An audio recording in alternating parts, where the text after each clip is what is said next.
వివిధ కారణాలు heritage building అని చెప్పి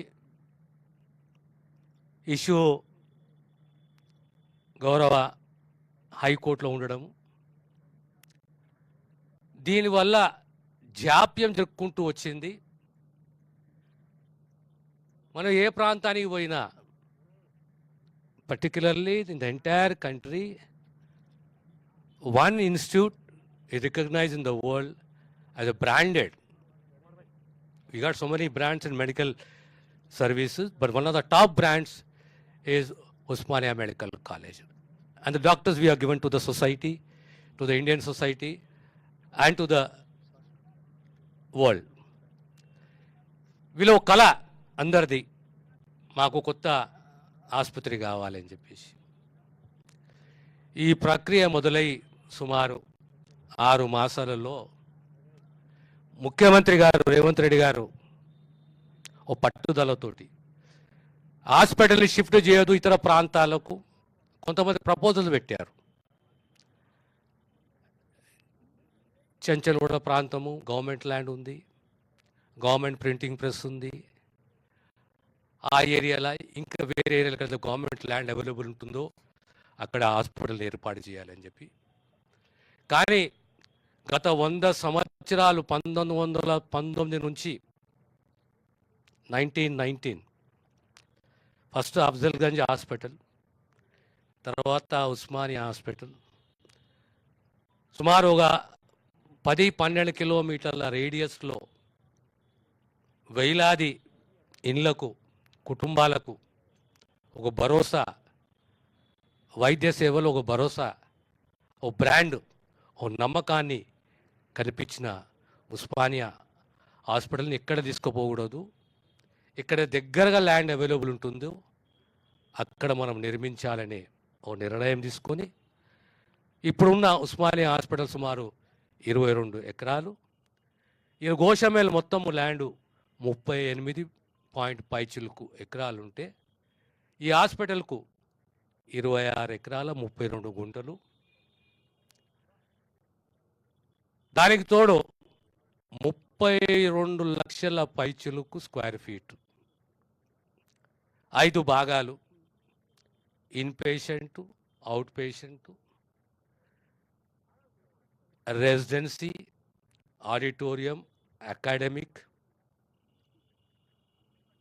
ఇవన్నీ భాగాలుగా విభజించి 2000 పడకలు, దానికి తోడు ఇంకా 8 డిపార్ట్మెంట్స్ పెంచడం జరిగింది. 8 departments, we have added 8 more departments including emergency department, hospital administration. ఆ రకంగా హాస్పిటల్ అడ్మినిస్ట్రేషనే కానీ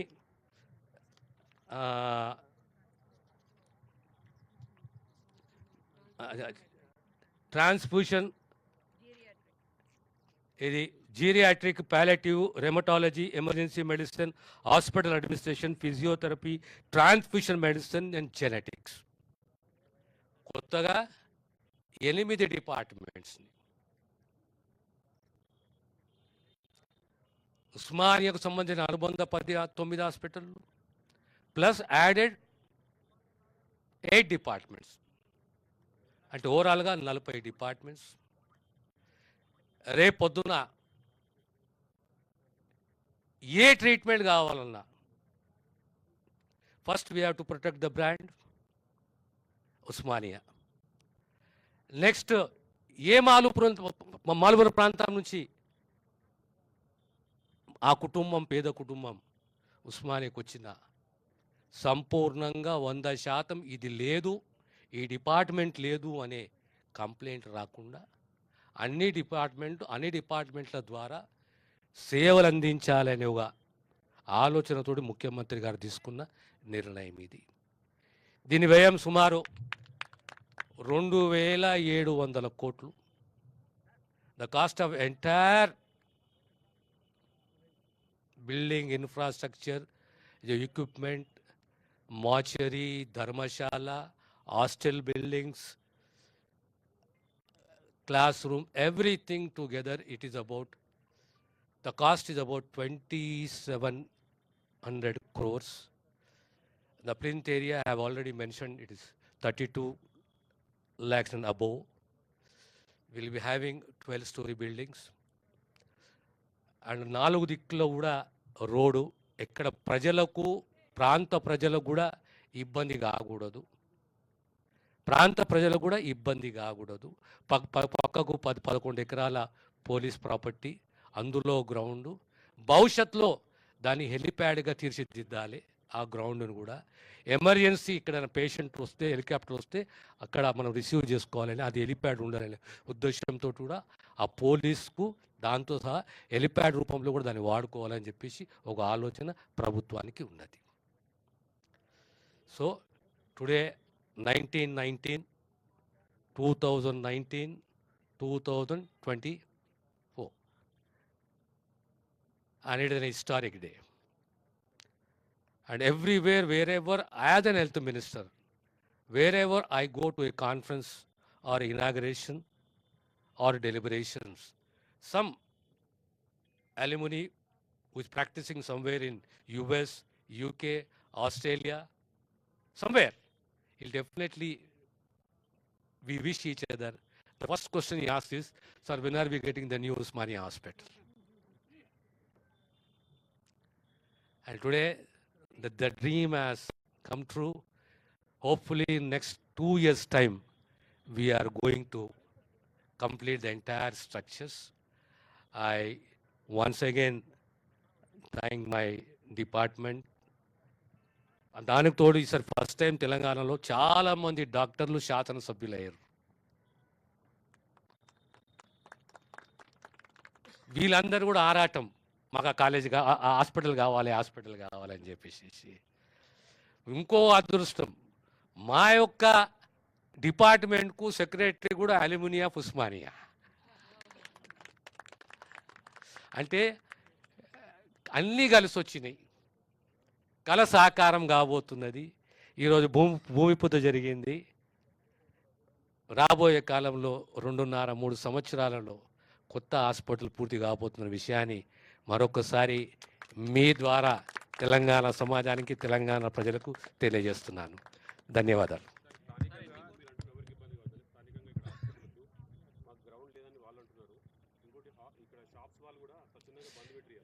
నేను ఒకటి చెప్తాను. Let us be very open here. Something, somewhere, if it is 90% positive, some grouse will be there. Definitely we accept it. ఎక్కడ కూడా అంత 100% సంతోషంగా ఎవరు పెట్టలేము. ఇది వాస్తవమే. మేము పూర్తిగా గ్రౌండ్ తీసుకోలేదు. ఉన్న 38 ఎకరాలలో తీసుకున్నది 26 ఎకరాలు. 4 దిక్కుల్లో కూడా రోడ్ వేసినాం. స్కై వాక్ ఏర్పాటు చేయబోతున్నాం. చాలా మటుకు చెరు వ్యాపారస్తులకు ఎక్కడ కూడా నష్టం జరగకూడదనే ఆలోచన మాకు కూడా ఉన్నది. రేపు ఈ హాస్పిటల్ నిర్మాణం పూర్తయితే ఇంకా వ్యాపారాలు పెరుగుతాయి. ఈ అందరి ఇంట్రెస్టు, లోకల్ ఇంట్రెస్టు, ప్రాంతీయ ఇంట్రెస్టు, సుమారు 100,000 కుటుంబాల ఇంట్రెస్ట్ ఇది. కనుక ఎవరికి నష్టం కాకూడదనే ఉద్దేశం మాకు కూడా ఉంటుంది. ఒక పెద్ద స్ట్రక్చర్ రావాలి, అందరికీ సేవలు అందించాలి. ఆ ఉద్దేశంతో తీసుకోవాలని పూర్తి 38 ఎకరాలు తీసుకుంటుంటే, అలా కాకుండా కేవలం 26 ఎకరాలు తీసుకొని ఇంకా 11 ఎకరాల పైచలకు ఓపెన్గా వదిలేసినాం పోలీసుకు. ఇది. ధన్యవాదాలు. 2,700 అంత కలిపి.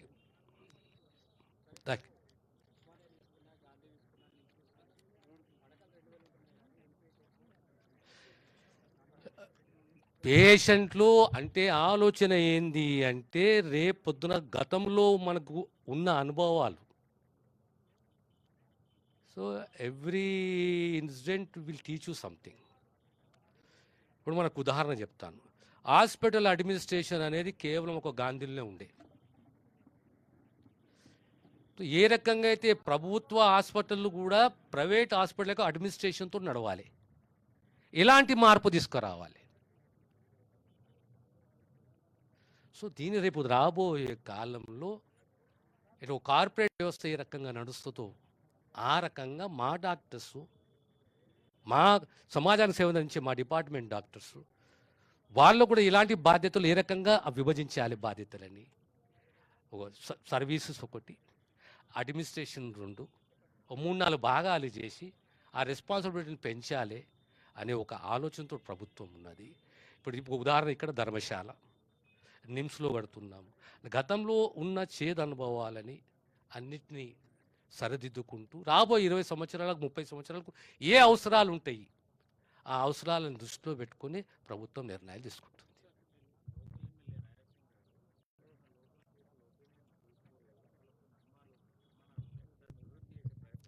మేము ఎప్పుడైనా ఈ ప్రభుత్వం ఒక్కటి చెప్తాను, మీకు గుర్తుపెట్టుకోండి. A government is a continuous process. People are the owners of the government. ఎప్పుడైనా ప్రజా అభిప్రాయాన్ని గౌరవిస్తాము, మా ఆలోచన పంచుకుంటాము. ఈరోజు కొత్త కాదు, ఉస్మానియా సబ్సిడీస్ ఉంది, కానీ కొత్త హాస్పిటల్ కావాలని 30 ఏళ్ళ వాంఛ, కోరిక, తపన. ఈరోజు ఈ ప్రభుత్వం వచ్చి 13 మాసాలు అయితే ఒక ఆలోచన కలిగింది. గోషమ్మేళ్ళు ఎందుకు వాడుకోకూడదు, పూర్తిగా కాకుండా కనీసం ఒక 60%, 70% ల్యాండ్ ఎందుకు తీసుకోకూడదు అని ఒక ఆలోచన కలిగింది. కొత్త ఆలోచన కాదు, గత 6-8 మాసాల నుంచి ఈ ఆలోచన పేపర్లు కూడా వార్తలు రాదు. And this not a new decision. ఎవరికి నష్టం కాకుండా మా ప్రయత్నంలో మేము ఉంటాం. రోడ్ వైడింగ్ అంటారు కదా, మొత్తం చాలా వరకు ఇక్కడ నివాస ప్రాంతాలనే షాప్స్ ఉన్నాయి, అవన్నీ పోయే అవకాశం ఇక్కడ నుంచి మన గోంజా మార్కెట్ వరకు చాలా ఇరుగ్గా ఉంటుంది. మేము అందుకోసం స్కై వాక్ ప్రపోజ్ చేశాం. మీరు అలా చూసి మ్యాప్లో స్కై వాక్ ప్రపోజ్ చేశాం. 4 దిక్కుల రోడ్డు, ఎక్కడ ప్రజలకు, పేషెంట్లకు, అంబులెన్స్కు ఇబ్బంది కలగకూడదు. ధన్యవాదాలు. Thank you. 2 years.